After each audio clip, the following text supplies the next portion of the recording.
Hey everybody, before we get started today, one thing I forgot to put in here that I'm just sort of plugging in at the front is go to the your Schoology folder that this video is in, and there is a Microsoft OneDrive assignment, and there's also just going to be a Word document that you can plug all of the information into. It's really guided.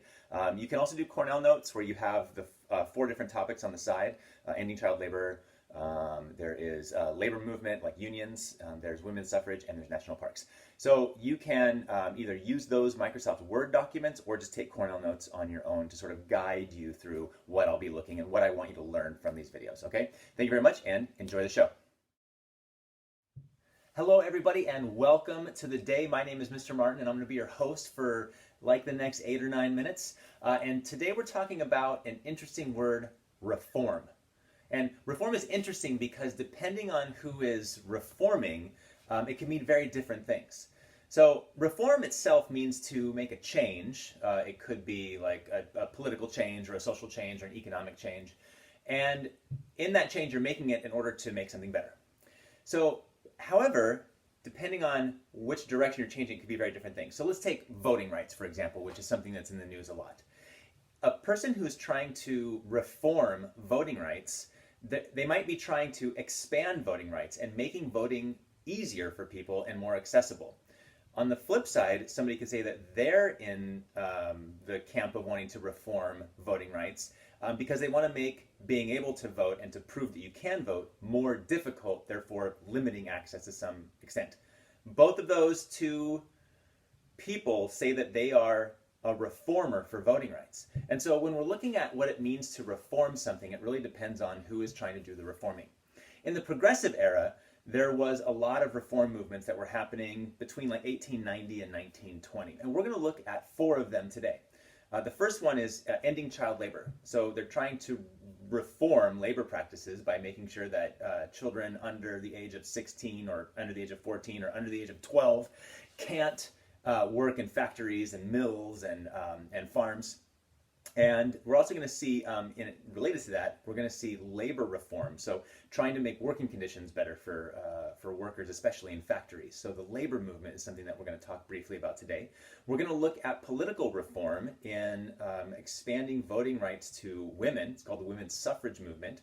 And then finally, I'm going to ask at the very end that you go and look at an environmental reform movement, this early sort of brand of environmental reform movement that's going to start with the National Park Service.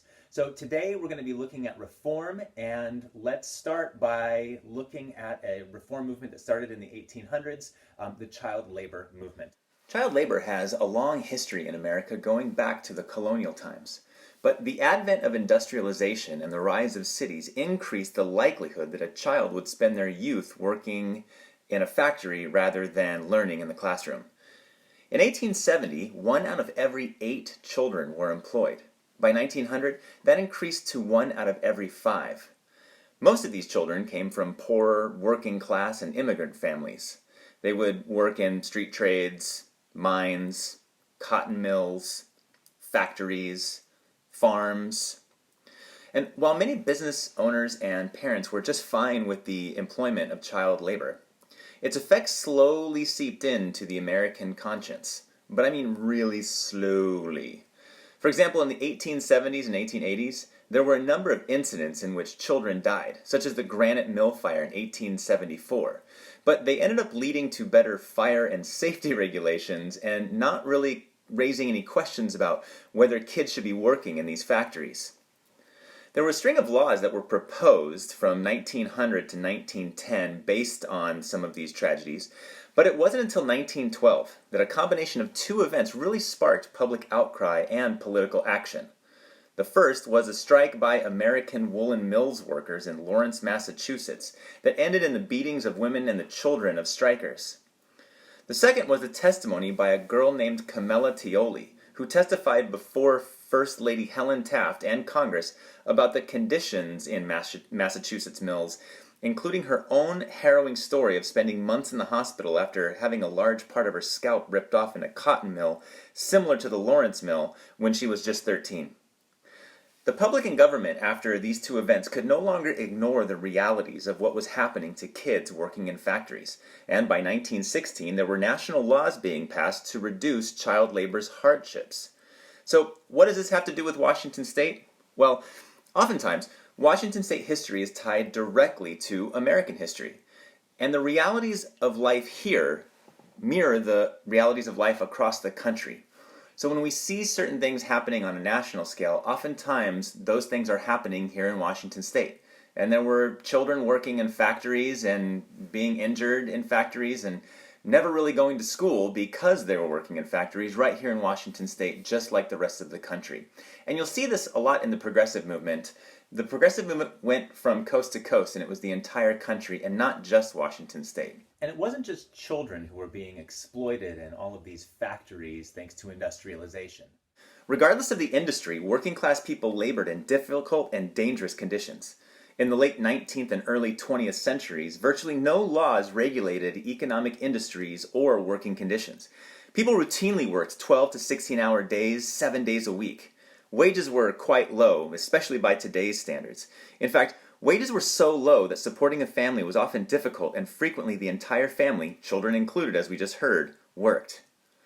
There were few, if any, safety standards at work sites, and injury and death were weekly occurrences.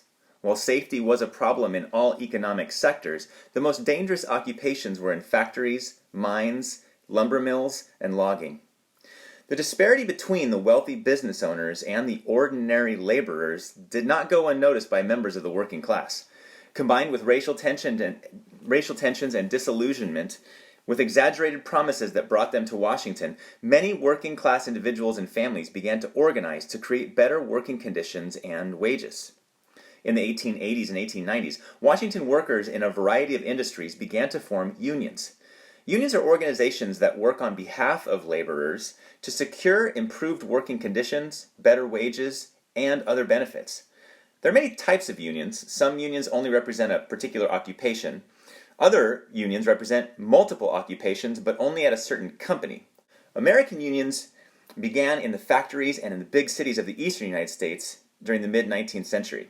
And by 1910, unions had sprouted up throughout Washington in a variety of industries, from factories to streetcar drivers to miners. The goal of every union was to gain as many benefits as possible from an employer and businesses. The most important weapon of any union was the ability to strike. A strike occurs when workers agree not to perform any work until the employer concedes to their demands. Most business owners despised unions and attempted to prevent their employees from ever unionizing. Owners feared that conceding to union demands would raise production costs and thus cut into profits. Owners made every attempt to prevent the formation of unions among their employees.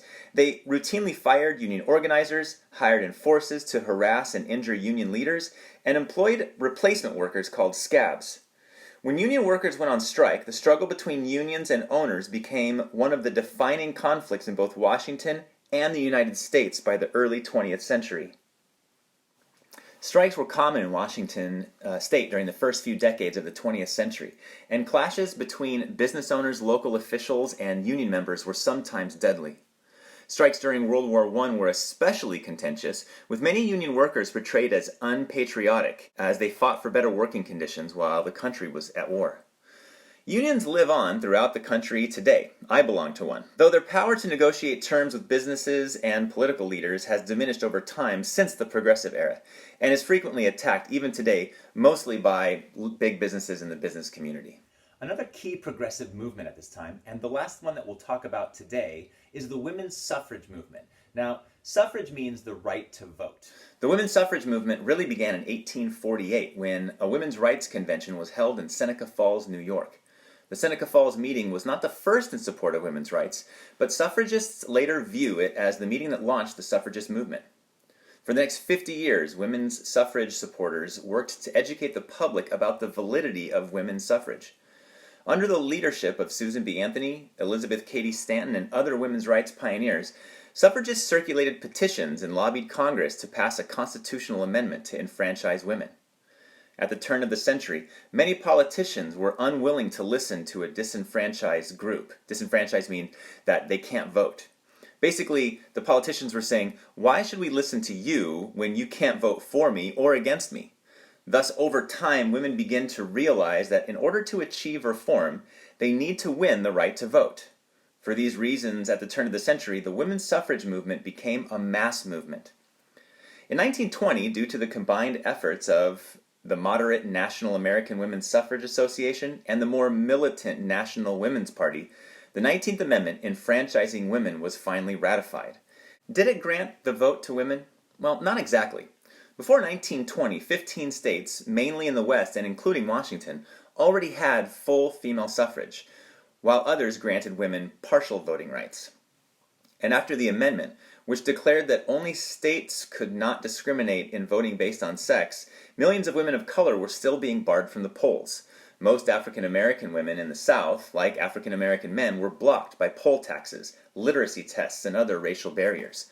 While in Washington, Native Americans and Asian immigrants were largely excluded from citizenship entirely.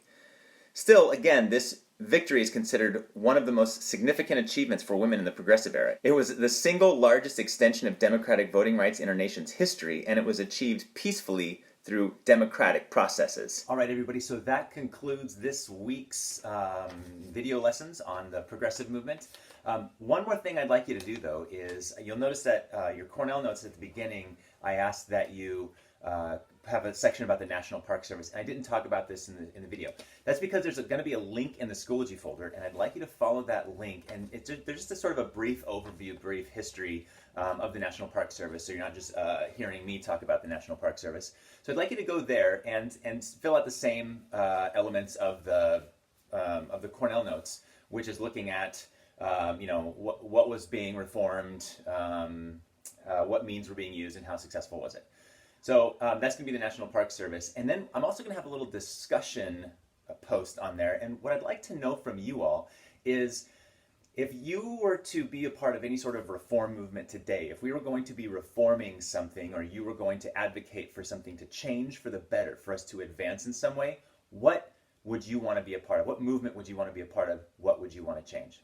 Thank you very much, everybody. I hope that I get to see you soon. We miss you very, very much. We miss seeing your faces. So I hope that you guys are hanging in there, staying safe, staying sane, and staying well. And we'll look forward to seeing you sometime soon. Bye.